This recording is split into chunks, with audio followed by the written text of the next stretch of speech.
your shortcut to being truly well-informed. We unpack insights from loads of sources, add some surprising facts, and really get to the heart of what matters. Today, we're diving into something super important for anyone in sports or honestly anyone interested in, developing potential. We're moving beyond just the surface level in athlete development and coaching. That's right. We're drawing on some really powerful ideas from why every great coach assesses their athletes beyond just the scoreboard, our mission. It's really to shed light on how intentional, holistic assessment impacts an athlete's journey, their progress, their potential. And these insights, they go way beyond just the sports field. So when you think about assessment and coaching, what comes to mind first? Probably watching drills, right? Or maybe tracking game stats, points, tackles, that kind of thing. Or just seeing who shows up ready. That's pretty standard, isn't it? It is, yeah. And look, those things have their place, definitely. But the really effective coaches, they take it quite a bit further. They assess intentionally, systematically. They get it. That assessment isn't just, collecting numbers. It's about getting deep insight. And when you do it consistently, it becomes this really powerful indicator. It tells you if there's real progress or maybe even a subtle step back. It lets you see the whole athlete. The whole athlete. Yeah. That phrase feels really key here. Okay, let's unpack this a bit more. How does this intentional, systematic way of looking at things help coaches make, sharper decisions? And maybe just as importantly, how does it get athletes to, take more ownership of their own development? Well, by getting that deeper insight, not just their game performance, but their physical skills, their wellness habits, even their behavior coaches get the data they actually need. And that empowers them, right? To make much better, more targeted calls on training, strategy, individual support, and for the athletes. When they see their own progress laid out, when they understand the why behind what they're doing, and when they're part of that assessment process, it creates this amazing sense of ownership. They shift from just being told what to do to being, active drivers of their own journey. Okay, that makes sense. And a huge piece of that whole athlete puzzle is obviously the physical side. How do the best coaches tackle assessing those sort of raw athletic components? I mean, coaching sports is coaching movement, fundamentally. Oh, absolutely crucial. Those fundamental movement skills, think agility, coordination, balance, strength, speed, power. They need to be assessed regularly. But here's the really critical point. It's not done to rank athletes against each other or, heaven forbid, to shame them. It's purely about tracking individual growth, tailoring the training so it fits them, and crucially, preventing injuries before they happen. Right, like checking the foundation before you build higher. Exactly. You wouldn't add a second story if the ground floor wasn't solid, right? Right. Same principle. Makes total sense. So how does this change for younger athletes? Middle schoolers, for instance. They're growing so fast, changing all the time. Yeah, for middle schoolers, the purpose is quite different. It's really about establishing some baselines. Where are they starting from? It's about spotting any fundamental movement imbalances early on and just gently introducing them to the idea of training awareness. It has to be age-appropriate, not intimidating. At this age, it's much less about hitting specific performance numbers. It's way more about observation, understanding their individual growth patterns, and education. You're looking at readiness, healthy movement, raw potential. And you have to remember they're all in wildly different stages of development. So could you give us some, concrete examples, simple things, memorable, but still suitable for that age group, keeping it light? Sure. Think about things like a vertical jump measures that explosive leg power, or a broad jump for horizontal power. The 5-10-5 drill is great. It's a quick shuttle run, tests agility, changing direction fast. You could also use timed push-up holds, see their upper body endurance, single leg balance, maybe eyes closed for stability, plank holds for core strength, and even just basic movement screens, watching their squat form, their lunge form, spotting things early. And how often would you do this? Maybe 2-3 assessments a year. That's usually enough to see real progress without it feeling overwhelming. Yeah. The absolute key is keeping it engaging, focusing only on effort and their own improvement. Zero comparison, no ranking. Okay. Now, here's where it gets really interesting, I think. How do these assessments shift when athletes move into high school? The demands get more specific, the stakes feel higher. Yeah, it definitely evolves. For high school athletes, assessments serve a much more refined and targeted purpose. You're using them to track performance over time much more closely, to optimize training specifically for their sports demands, and to be really proactive about reducing injury risk. At this level, because they're more developed physically and usually more focused on a specific sport, the assessments need, well, a higher level of precision. more intent behind them. Like a performance GPS you mentioned earlier. Exactly. It makes that abstract idea of effort, something concrete, something visible they can track. So with that higher precision, what kind of tools are we talking about for high school coaches? You'd look at things like 10-yard or 20-yard sprints for pure speed, broad jumps, medicine ball throws, still great for explosive power, maybe more detailed balance tests, or repeated sprint tests to see how they handle sustained high intensity. Plus, assessing movement patterns, like through an overhead squat or lunges, helps find those structural weak spots. And timed push-ups or longer push-up holds for upper body endurance remain really useful. And the timing, when would you do these? They're most effective at key checkpoints. Think preseason to see where they are, mid-season maybe to check progress and adjust, and definitely postseason to see the overall impact. It helps align with training cycles. See, at this stage, assessment stops being just data collection. It becomes a strategic training tool. It reinforces effort, pinpoints specific gaps they need to work on, and gives them clear, measurable proof of their progress. It really makes training something they can see, feel, and, believe in. That's powerful. But with all these different drills and options, so what does this all mean for a coach trying to pick the right ones? It could feel a bit much. You're absolutely right. It can seem overwhelming. The trick is to ask yourself some focus questions first. Like, what movement qualities really matter most for my sport? What age, what stage are my athletes at, physically and emotionally? And honestly, do I have the time, the tools, the training to do these assessments properly and consistently? That's huge. And maybe the biggest question, what am I actually going to do with this information once I have it? Right. It needs to lead somewhere. Exactly. So the advice is usually keep it simple and actionable. It is far, far better to do, say, 3 assessments really well, track them consistently over time, than to try and juggle 10 inconsistently.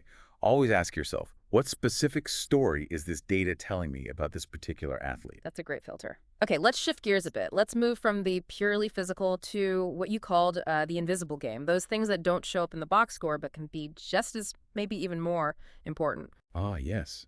What's fascinating here is this invisible game covers things like nutrition habits, how hydrated they are, sleep quality, even mental agility, how they focus, how they bounce back. Yeah. These are so often the most overlooked, most underassessed areas, yet they are literally the foundation. They either support everything else an athlete does, or they sabotage it. Ability to perform, recover, stay consistent. It all rests on this foundation. There's research on this, right? Like sleep and hydration impacting injuries. Absolutely. Consistently, studies show athletes who prioritize good sleep, proper hydration, they have significantly fewer injuries. Their recovery time improves noticeably. So if you're not assessing where your athletes stand with this stuff, you genuinely risk overtraining them physically while completely underdeveloping them holistically. That can lead straight to performance dips, burnout. And coaches are left scratching their heads, wondering why their great training plan isn't working. That's a really stark warning. But practically, how can coaches assess these invisible things without it feeling, too complicated or like they're prying? Yeah, that's a fair concern. But the good news is, it really doesn't have to be complex. Something as simple as a self-rating system, where athletes just reflect on key wellness habits, can be incredibly effective. Because when you consistently ask them about it, something interesting happens. They start seeing these areas as important too. What gets measured gets managed, right? Right. What you focus on grows. Exactly. Athletes start valuing it more, become more intentional about it in their daily lives. So what would that look like? Can you give an example? Sure. You could use a simple 1 to 5 scale. 1 is never, 5 is always, or consistently, MUA. And you ask questions like, I consistently get 8-9 hours of sleep. Rate yourself 1 to 5. Or, I drink about 8-ounce glasses of water a day. I eat meals with protein, carbs, fruits, and veggies 3 times a day. Simple stuff. You can also touch on the mental and emotional side. I feel strong and athletic. I can stay focused and bounce back quickly after a mistake. Even things like, I feel connected to my team and coach. I feel like I belong. Or, I am confident in my abilities as an athlete. Okay, so it's self-reflection, really. Precisely. It creates awareness, but without judgment. That's key. It opens the door for much better conversations. It builds individual accountability. And it lets coaches spot trends. Maybe the whole team is struggling with sleep before big games, for example. Ultimately, doing this shifts the whole culture. It helps athletes truly understand that peak performance isn't just built in the gym or on the practice field. It's built in their daily habits, their recovery, their mindset, their routines. The goal isn't perfection. It's awareness. That makes sense. But, and this is important, coaches have to reinforce what they assess. If you ask about sleep but you never talk about it again, athletes see that disconnect. Yeah, that incongruence. Mm-hmm. Okay, now, coaches often get really fixated on game day stats, right? Points, wins, goals allowed, whatever it is for their sport. Mm-hmm. Very common. But you're saying the best coaches, they look beyond that. They do. Look, those game day numbers matter. Of course they do. But they only tell part of the story, often a small part. The most impactful coaches, they go much deeper. They gather data that reflects the full picture of an athlete's development. They're tracking things like training consistency, practice attendance, sure, but also the effort in practice, physical progress over time from those assessments we talked about, recovery patterns, wellness trends from those self-ratings, even things like leadership moments you observe or positive shifts in behavior. Okay, so if we connect this to the bigger picture, why is tracking all that broader stuff, the more nuanced data, so critical for the athlete's long-term success and for the coach? Because real, meaningful progress doesn't always show up neatly on the scoreboard. Sometimes it doesn't at all, especially short-term. Progress might look like increased resilience after a tough loss, or smarter decision-making under pressure. It might be fewer nagging injuries across the whole season, or just a stronger, more supportive team culture. Those things are huge. Things that don't fit in a stat line. Exactly. When you track what really matters, all of it, you create a much fuller, richer picture. And that allows you to coach more intentionally, make much more precise adjustments, and communicate way more effectively with the athletes and with their parents, too. This kind of holistic information, it basically becomes your coaching compass. It helps you guide athletes towards sustainable, long-term growth, not just chasing those short-term results. This whole approach sounds incredibly empowering, not just for the coach, but for the athlete, too. How do these assessments specifically empower the athletes themselves, build that buy-in you mentioned, fuel their development long-term? Well, when assessments are done right with real care, not as judgment, but as a tool for information, for guidance, they become a seriously powerful part of the development process. For one, they help validate all the effort an athlete is putting in. They see the needle moving, even if it's subtle. It reinforces that their hard work is paying off. That must be huge for motivation. It really is. Second, it encourages them to take ownership. Seeing the data, understanding where they are and where they could improve, makes them active participants. Third, as we discussed, it opens up those crucial conversations about sleep, nutrition, recovery, things that often get ignored but are vital. And maybe most importantly, it gives coaches and athletes a shared language, an objective way to measure and talk about progress, instead of just vague feelings. That shared language seems really key. It is, and all of this is especially valuable during those middle and high school years. That's such a formative time. Young athletes are building habits, forming their identities, developing beliefs about what they're capable of. Through this kind of intentional assessment, coaches are teaching them a massive lesson, that their body, their brain, their daily behaviors, it's all connected. Every part of who they are plays a role in how they show up, not just in their sport, but, in life. Wow. Okay, so as we wrap up this deep dive, it feels abundantly clear that assessment, done right, is so much more than just measuring points or speed. It's about something much bigger. That's exactly right. Assessments aren't just about measuring performance metrics. They're really about elevating awareness. They're about prioritizing what truly matters for development. And ultimately, they're about coaching the whole athlete. So, my final thought for everyone listening, whether you're coaching kids just starting out or high schoolers aiming high, is this. Don't let your coaching stop at the scoreboard. Keep track of the other stuff. Pay genuine attention to the whole person. Share the data you gather.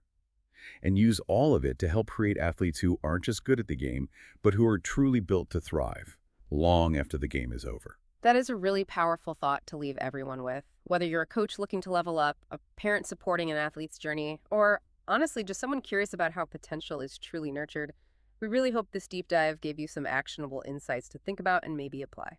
Thanks so much for joining us.